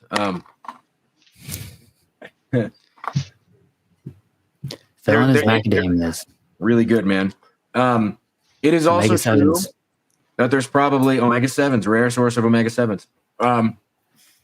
It is true that if you let's pretend there's 1,000 animals that just came in of whatever it is in the market, and everyone in the market has learned, oh, I don't buy from these guys because they're full of shit and they're, these animals are going to cause me a headache and whatever. Nobody buys them. Those animals just sit there at that wholesaler's for God knows how long until they die. That's also a tragedy, right? So it's like, it's weird. It's kind of a drag how the knife can cut in both directions. Think about it all the time with the Uromastyx. It's the same thing. Obviously, the idea would be to make it so people don't feel like they need to bring them in anymore from the wild because there's a sufficient number of them here, of course. But that's also a drag, And that also furthers, that could also strengthen claims of being captive born. How so? If there's a bunch of people working with them and they're even established, they can still bring in the wild caughts saying, oh no, it's from lineage. It's like Reptec was a really big name for Abronia. People do that with Euros. Yeah. Oh, these were produced by Areds only. Sure they were. Yeah, we recently had to kind of make a really difficult decision like that, where like it's like, do you offer the information to someone who's going to use that to just hurt more animals? Like if they don't know how to keep them, they get all these wild caught animals and then they start failing. Like, Yeah, do we you didn't even give, get a choice in this case. All the animals that came in on an import, apparently they're not doing well now. yeah, and so like Savannah came to me and was like, what do we do? Like, do we help them? And my answer was, I don't think so, because like if we just make it easier for them, then we're not really doing what we set out to do, and it is a huge tragedy. It I lose sleep thinking about like the animals that die that way. But if you, I mean, it's something that I see a lot with like the whole debate on brick and mortar pet stores and whether they should sell live animals, and because they get them from farms or whatever. And every time you know, this is the idea, is like every time you buy them, you're just opening up a new spot for another animal to come in. I kind of like take that approach when it comes to like these people who buy from smugglers. Like, I don't want to give them any more reason to buy more animals. Like, I'm not going to buy from them. Like, I don't want to give them any, like, if they end up buying a bunch of animals, they spent all that money and they have a bad experience because either nobody bought them, which is probably what's happening because they're so expensive, or they just end up failing, then why would they go back and do it again? I mean, I'm sure like, you know, people will, but the idea is to kind of like lessen the chance of that. So it's really difficult. Right. It's a really difficult position. But it's also a drag because we have ball pythons, which are bred ruthlessly in captivity and still get brought in from the wild all the time, every year in the thousands, you know? And it's like, it's there are examples of the ways in which captive propagation has not sated the demand and not prevented the importation of wild caught animals. So there's got to be some kind of like middle ground in which helping educate and set up relationships with those importer exporters to say, hey, buy from me. Don't buy from this. Don't buy from, you know, don't buy ornates directly from Egypt. Get an account with me. I'll sell you a few hundred a year. That'll be fine. We're done. You know, like you've got legitimately captive bred animals. I'm going to talk with you and consult with you about how to care for them in the interim.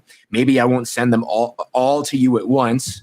Maybe we'll have a relationship where, you know, you get an order for one, you fulfill it through me and you pay me a kickback, right? There's got to be some middle ground because it's obvious that not to use the saying from earlier, but the all or nothing approach, that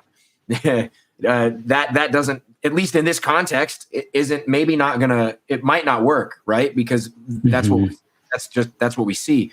And by all means, like I'm in favor of that kind of, I would prefer it to work that way. I would love if all of the work that I'm doing, that I'm putting in all the time, that I've been putting in for 10, 12 years to propagate healthy, available, happy, captive bred, ornate uromastics, the fact that there's such a demand for those, the reality is people are constantly still bringing them in. Every 6 months, someone's bringing in another shipment of several hundred, undercutting my prices and selling them out to unsuspecting people, you know? And all the while, you know, if you have a good relationship with the customer base and the people who are looking for the animals, then that's not that hard. But there's lots of people who are coming into the hobby every day who have no idea. And so they just Google it, and whatever the first thing that pops up, the first thing they can find is the thing they're going to go for, right? So in some ways, it almost like, as much as we should put as much effort as we possibly can into educating buyers and making sure people make patient, good choices when they're going to buy the reptiles that they're looking for, I think we should do that. It almost seems like a shorter path to victory to actually bring in some of the people who we're trying to fight against and say like, hey, maybe we can meet in the middle here. So you're not having to do this. Yeah, you might have to pay a little bit more, but you're going to have a steady, consistent stream. You probably make up for it. And all the animals you don't have to refund for because of the ones that didn't survive, that you sold to customers that died because you didn't give them the proper care. Just work with me, collaborate with me, and we'll set something up. That to me seems like a shorter path to the end result that we're all looking for. But obviously, I have no idea. It's just something I've been thinking about for a long time and irritates the hell out of me. So I have no idea if that's like a viable path forward. Maybe that's not available out there. But it does seem like there are more and more pet shops that I get contacted by who say, hey, we really want to make an effort to work with only captive bred animals when and where we can. And with those individuals, with those pet shops, as long as we develop a good rapport, I'll sell them those captive bred animals, which I normally wouldn't, because it's a loss for me, you know? So there's, I'd normally just hold on to them and sell them to individuals who come to me looking for a pet. That would be better. But there's so many ways this can kind of play in and against the goals we're trying to reach. You know what I mean?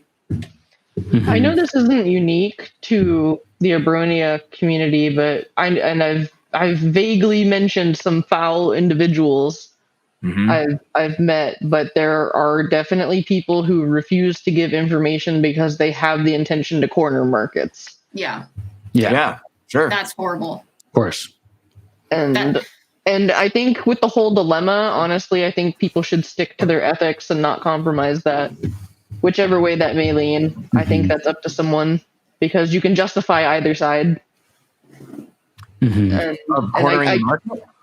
No. What you were saying, either buy from them to save the animals or don't let them die so they stop getting animals. Yeah, sure. No, I mean, I just meant that, at least on that particular topic, I'm just saying that, like, the animals that are presently there at the importer's facility, they have needs too, you know? Yeah. Like yeah, that's all I meant by that. Not necessarily to justify that side of it. And also, like, all of our animals originate from wild caught animals in the first place. So it's like, if we want to have them here, there's got to be some, which is why I've always appreciated the Philippe de Vaugelis from Few Many. Right. And that's why I value honesty and full disclosure. If someone can be honest about what they're doing, then I dislike them a little less. Right, for sure. Absolutely. Well, we're coming up on almost an hour and 40 minutes. So, but there's still some things I want to talk about. First, I would love to hear a little bit about, Savannah, your setups, because we've already acknowledged that we were going to mention those. And they deserve to have a highlight on them. And then after that, I would love to hear from both of you about some kind of more general questions before we come to our close. If that sounds good. Is that good with y'all? Yeah. I think anyone who were to observe me putting together an enclosure might be very concerned for my mental health and physical health. I often hate everything I make. I'm rarely ever happy with it. I try to design things to encourage my animals to move in certain ways, get them to climb vertically, to get more exercise. I like to redo the enclosures every few months because that gets them exploring if they've become a little stagnant. But yeah, no, I just kind of envision paths out of branches with centerpieces, and I just kind of just make them curious, and I watch to see how they go. Like, some of my smaller, more fit Abronia, I'll give them more challenging branches to climb. I try to pick plants that are at least somewhat native to them, because some of them are long-term captives. Yeah, I don't know. There's feng shui to it, but there's a lot of efficiency, I guess, like how the animal can use the enclosure, and then me trying desperately to make it also look nice. And my enclosures look a lot better in person than they do in photos. But they look pretty good in photos, though. They look really good in photos. Yeah. They look all right. They look fine. Taking photos of them is my least favorite part because I hate it. No, but this is one of the reasons why I love the hobby. I love putting together the enclosures. I like seeing what I can do. And I never thought I would be so happy to find awesome sticks. Yeah, I mean, the bucket of sticks. Well, I encourage everybody to give you a follow on Instagram and have a look at your setups, because I feel like, they're just really exemplary. And I definitely see what you're talking about of just encouraging movement and like utilizing the full volume of the setup. I think you do a really good job of that. And that's something I see consistently being a struggle for folks. So check them out, everybody. And I guess with that, let's transition a little bit here into some kind of broader questions. I feel like we've been talking a lot about in this conversation about what we would like to see change in herpetoculture, which is good and constructive. And I'm also curious if there's anything that each of you are like currently really excited about in herpetoculture, like anything that you're seeing, trends, accomplishments, other keepers, anything that is like got you like, yes, this is awesome. I want to see more of this. I am super enthusiastic about naturalistic keeping. I really like, they're not perfect, but I really like the Arcadia luminized lights because the dimming, I like the sunrise, sunset mimicry. It's not perfect. It's not exactly what I want it to be, but it's we're leaning in the right direction. I love making things as natural as possible. I don't really have much of a personality outside of Abronia, but like I feel similarly. I feel the same way. I'm like, how am I going to answer this question and not make it Abronia based? Like next month I'm supposed to be having some Abronia imported, like actually imported, that I know is 100% legitimate by the books. Their permits have been approved. But we won't know until they actually cross over the border. So I'm really hopeful for that because I think that'll really give us as a community more options to have imports from the United States. Sorry, not the United States, Europe to the United States, because I think a lot of European breeders and everywhere else, they don't want to export to the United States because they take so long to do paperwork. So I'm kind of using this as like hope that come on, we don't have to get smuggled animals. It's not the only way. So that's what I'm most excited about. I personally like, I'm not super active on like social media. I'm not super active on like keeping up with other keepers per se. Like unless they're in the server, then I try to be like communicative and stuff. But since we've touched on it before, I like what I'm seeing where people are like, I mean, I'm kind of newer to actually being in the reptile hobby. But like what I'm noticing in the past year that people are trying to be more ethical about their sourcing. Like at least in the spaces that I'm in, I've noticed that.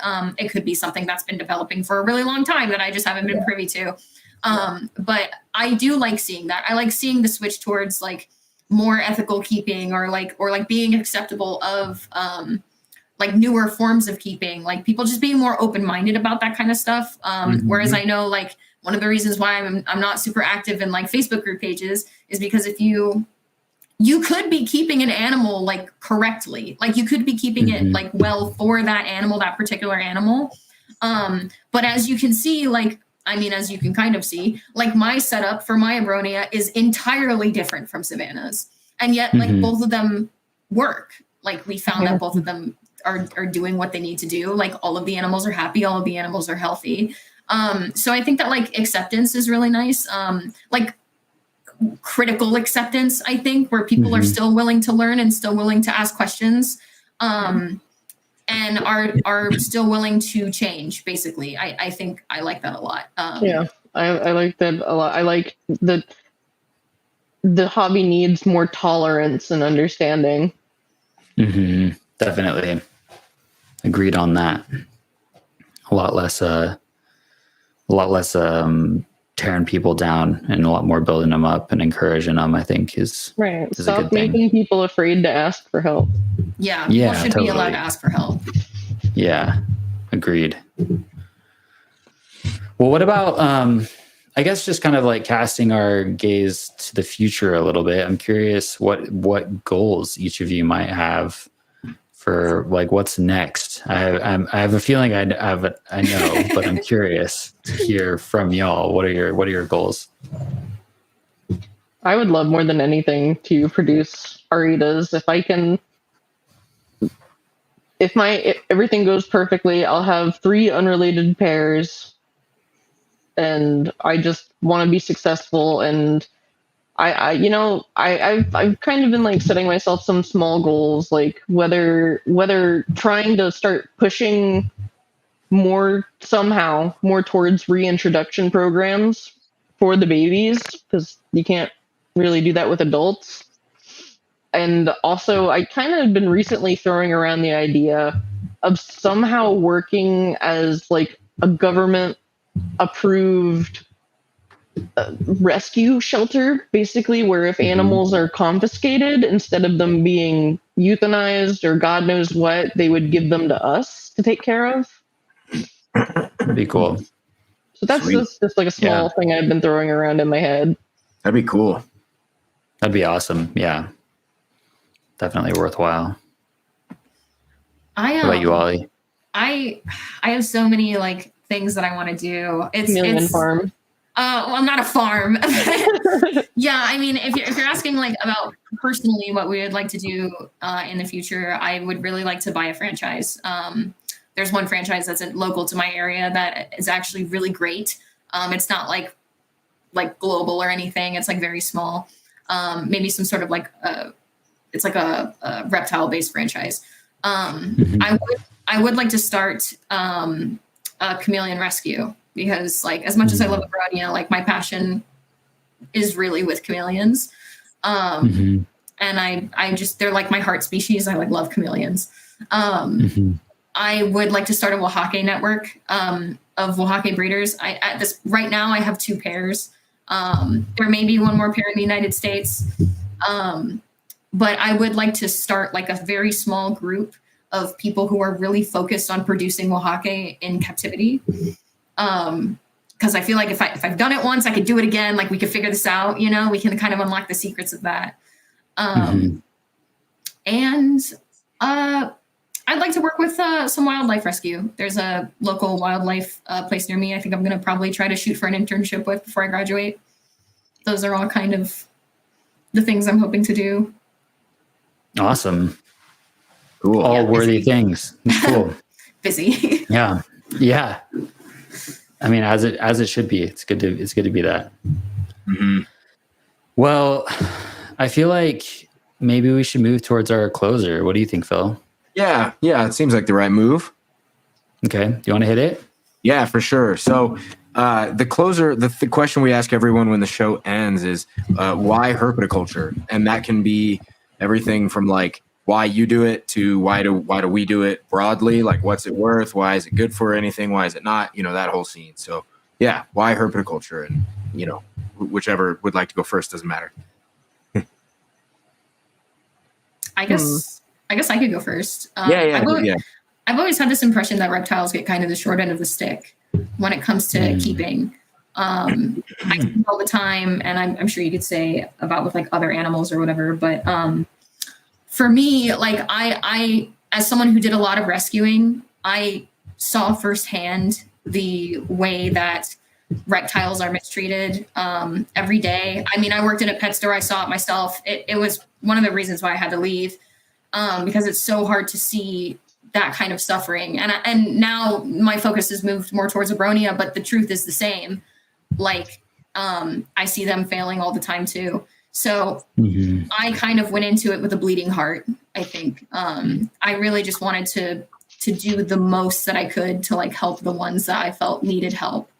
And that's kind of why I chose reptiles, is because like everybody is like, yeah, okay, we'll save. Sorry, that seems kind of insensitive, but like people are so willing to reach a helping hand out to mammals, you know, puppies, dogs, cats, kittens, even hamsters, like things like that, fluffy things like that. And I love the underdog, and I saw reptiles weren't in my space, like getting the kind of attention that they needed. So that's what got me into like herpetoculture, I guess is what you could call it. Yeah. Awesome. Nice. It's really hard to answer. Like, I've never really been one who had many hobbies. It's always just kind of been like play video games. That's really all I did. And as you already asked, like I didn't have a magnificent or significant, in my opinion, origin story. So I kind of just on a whim got into the hobby, and as cliche as it sounds, I don't know. Like I fell in love with it because I don't know. It was something I was innately good at. It was something that didn't intimidate me into quitting because I kept doing it wrong. It was something I did and enjoyed and didn't get tired of, and still don't get tired of. Like every day, like I dedicate a large portion of my day to my animals, and I love it because I'm not normally a person who enjoys having a lot of responsibility, but this was something that kind of just came naturally to me. And there is the factor that like the species I work with, I really have strong disdain for how they're exploited, because and it's not only the animals too, it's the keepers who are interested in getting them too. I see people and I see people and animals getting taken care of, and I don't know, it kind of fuels me to make it, to do what I can to put a dent in it, to get, just Sure. tell people, hey, like that's not right. That's not how that's supposed to be. That's unacceptable. You know, just Sure. I'm a supportive person. Yeah, totally. Nice. Great. Good answers. I like that. Yeah, it's good to hear. I feel like, I don't know, I really like hearing the different reasons why people do this thing, and I feel like there's so many different reasons and it doesn't get old hearing from it. So thanks for that. Where can folks find y'all and like follow your work? Where can they find the Discord? All those questions. How do they get in touch? I would say that you could message us on Instagram. Okay. Just kind of message us with like a, hey, I saw you on the podcast, and I was interested in maybe being a part of like the Discord group.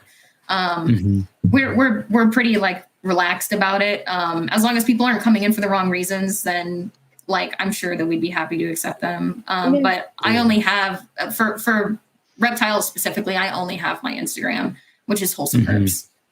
One word, Cool. I think. Yeah, I'm Perfect Q LLC on Instagram, and I'm more than happy to talk to anyone. I can't tell you how many times I've answered the same questions over and over and over again, and I'm never tired of it.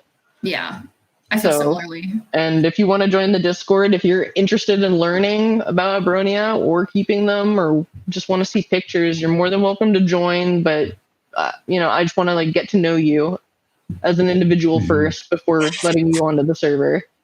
It's fair.